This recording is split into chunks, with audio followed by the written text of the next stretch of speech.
anbiya'i wal mursalin sayyidina wa maulana Muhammadin wa ala alihi wasallam ajmain. Pertama-tama mari kita panjatkan puji dan puji syukur kita sekalian Allah Subhanahu wa taala karena berkat, rahmat, taufik, hidayah serta inayahnya lah dalam berkumpul di kampus tercinta kita ini dalam melaksanakan diskusi pada pagi hari ini. Salawat serta salam dapat kita haturkan kepada junjungan kita Nabi Muhammad SAW. Langsung saja, izinkan saya memperkenalkan diri. Nama saya Samsur Farida dengan NIM 241213019. Pada sisi diskusi ini saya akan menjadi moderator dan akan membimbing jalannya sisi diskusi kita pada pagi hari ini. Langsung saja kita akan memasuki acara yang pertama, yaitu pembukaan. Bila kita buka sisi diskusi kita pada pagi hari ini dengan membaca basmalah bersama-sama. Bismillahirrahmanirrahim. Mudah-mudahan dengan bacaan basmalah tadi kita bisa mengambil hikmah dari kegiatan kita pada pagi hari ini. Memasuki acara yang selanjutnya, yaitu penyampaian materi. Dipersilakan kepada kelompok 1 untuk menyampaikan materi.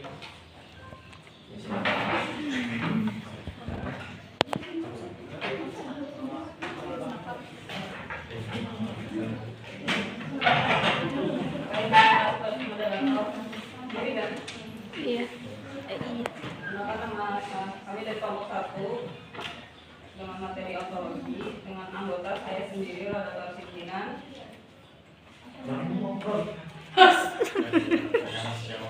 Saya Muhammad Syarul Hidayatullah.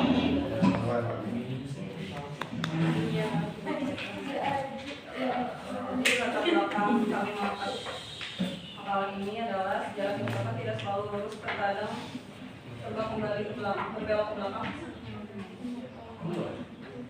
Sedangkan sejarah ilmu selalu maju dalam sejarah pengetahuan manusia. Filsafat dan ilmu selalu berjalan beriringan dan saling berkaitan. Ilmu tidak lepas dari landasan ontologi, epistemologi, dan aksiologi. Untuk masalah, kita akan membahas tentang pengertian ontologi filsafat, bagaimana karakteristiknya, dan apa saja objek kajian ontologi filsafat, serta bagaimana peran ontologi dalam perkembangan ilmu pengetahuan. Tujuannya ada di makalah. Ini itu pengertian ontologi secara bahasa kalau kita dari bahasa Yunani yang asal katanya adalah ontos dan logos. Ontos adalah yang ada, sedangkan logos adalah ilmu.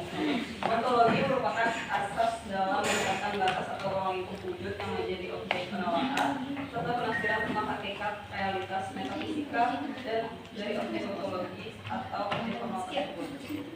Ontologi menjadi pijakan manusia untuk berpikir kritis tentang keadaan alam semesta yang sesungguhnya. Selanjutnya karakteristik ontologi akan dijelaskan oleh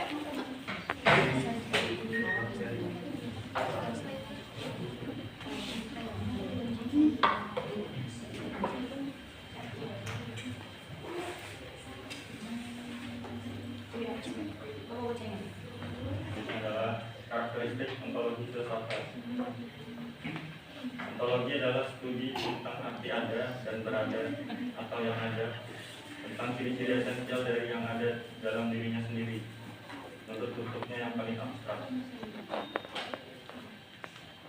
Kenyataan atau realitas. Ontologi adalah cabang filsafat yang mempelajari tata dan struktur realitas dalam arti seluas mungkin dengan menggunakan kategori-kategori seperti ada atau menjadi, kualitas atau potensialitas, nyata atau penampakan, esensi atau eksistensi, kesempurnaan, ruang dan waktu, perubahan dan sebagainya.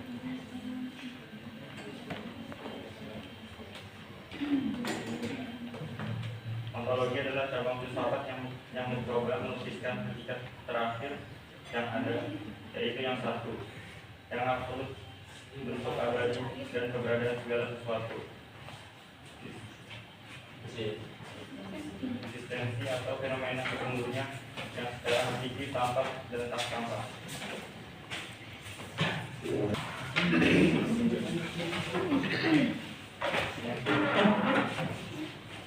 Objek dan aliran ontologi sebagai cabang filsafat ilmu telah mengampilkan sekian banyak aliran untuk ontologinya. Setiap aliran biasanya mengundang pokok-pokok pikiran yang mendukung dan melengkapi satu sama lain. Beberapa aliran dalam bidang ontologi yakni realisme, naturalisme, dan idealisme. Aliran ini yang membantu para ahli filsafat ilmu untuk memahami esensi untuk menemukan hakikat dari sebuah ilmu. Objek telah ontologi adalah tentang ada yang tidak terikat oleh satu perwujudan tertentu.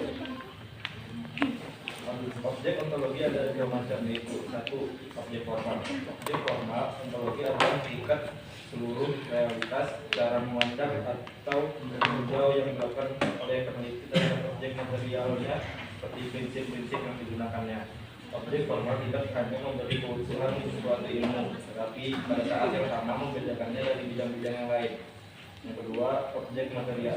Objek material adalah sesuatu yang dijadikan dasar pemikiran, suatu hal yang diselidiki oleh peneliti atau suatu hal yang dipelajari. Objek material menjadi hal konkret, misalnya manusia, tumbuhan, batu, atau apapun hal-hal yang abstrak seperti ide-ide, nilai-nilai, dan kerohanian. Kedua, objek tersebut akan membingkai pada berbagai penelitian akan menyangkut dua metode besar, yaitu metode kualitatif dan kualitatif. Menjadi berikut satu, menoisme. Istilah menoisme berasal dari bahasa Yunani monos, yang berarti tunggal atau satu. Pemahaman ini berpendapat bahwa seluruh kenyataan berasal dari satu hakikat dasar, tidak mungkin terdiri dari dua sumber yang berbeda. Hakikat tersebut bisa berupa materi atau spiritual, namun tidak mungkin keduanya memiliki eksistensi secara mandiri dan terpisah. Salah satu dari keduanya harus menjadi sumber utama dan dominan yang melalui perkembangan lainnya. Materialisme. Istilah materialisme berasal dari kata materi dan isme. Materi merujuk pada segala sesuatu yang berupa benda atau hal-hal yang tampak. Materialisme adalah pandangan hidup yang berupa menemukan dasar segala sesuatu, termasuk kehidupan manusia dalam ranah pembendaan semata, dengan mengesampingkan hal-hal yang berada di luar jangkauan indera. Aliran ini berpendapat bahwa hakikat sama segala sesuatu adalah materi, bukan aspek rohani. Idealisme. Berbeda dengan materialisme, idealisme atau spiritualisme menekankan bahwa hakikat realitas berasal dari roh atau kesadaran. Konsep ini berakar pada ajaran Plato dan teori tentang ide. Idealisme menganggap bahwa materi adalah penjelmaan dari aspek rohani dan nilai roh lebih tinggi dibandingkan badan maupun materi.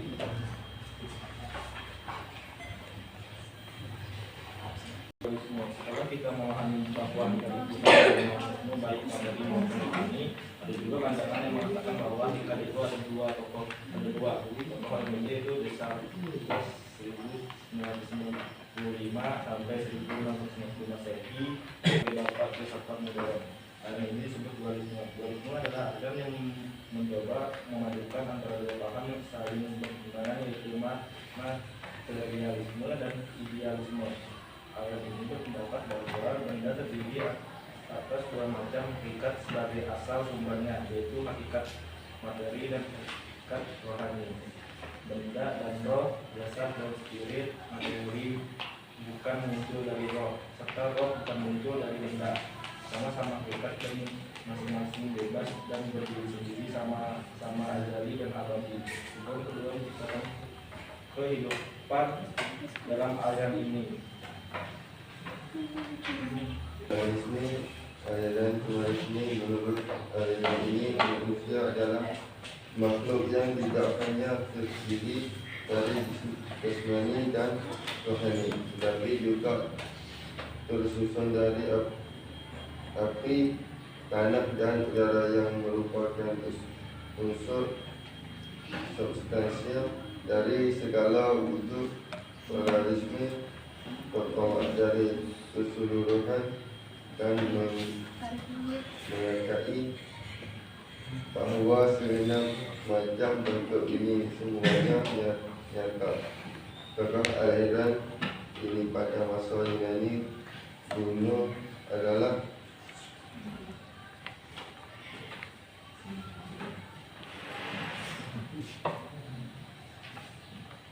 Gnostisme istilah berasal dari bahasa Yunani, terdiri dari dua kata yang berarti tidak dan agnostikos yang berarti orang yang mengetahui atau memiliki. Peran ontologi dalam ilmu pengetahuan. Ontologi memiliki peran penting bagi siapa saja yang ingin memahami alam semesta secara mendalam dan memberikan manfaat bagi berbagai disiplin ilmu empiris seperti fisika, sosiologi, antropologi, kedokteran, budaya, teknik, dan lain-lainnya. Ontologi sebagai cabang filsafat membahas hakikat keberadaan dan realitas memiliki karakteristik yang penting, yaitu berfokus pada apa yang benar-benar ada dalam realitas, baik yang bersifat fisik maupun metafisik. Ontologi ini sangat berperan dalam perkembangan ilmu pengetahuan, yaitu mendasari asumsi dasar ilmu pengetahuan, membentuk klasifikasi konsep dari objek. Jadi singkatnya, untuk lebih memahami ontologi itu cara kita berpikir secara mendasar, kayak kita melihat sesuatu di alam sana, terus kita berpikir ini itu apa, kenapa bisa ada, pokoknya hal-hal yang mendasar kayak gitu yang mengembangkan ilmu pengetahuan.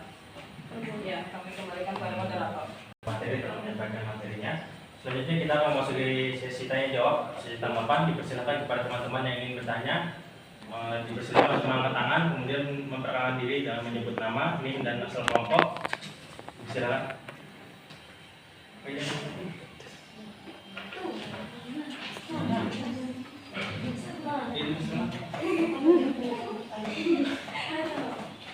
Baik, perkenalkan nama saya Elza Mutia, 24 12 13 00 22.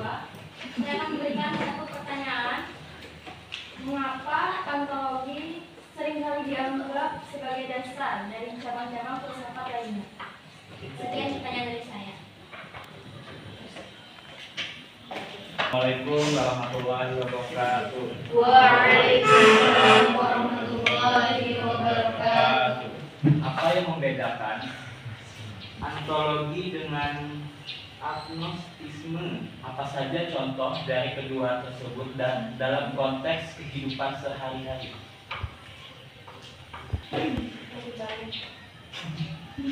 Tanya, silakan. Nama saya Riri Lailatul dengan NIM 24 12 13 0025. Pertanyaan saya, apa yang maksud dengan ontologi dalam konteks filsafat dan mengapa penting dalam memahami realitas?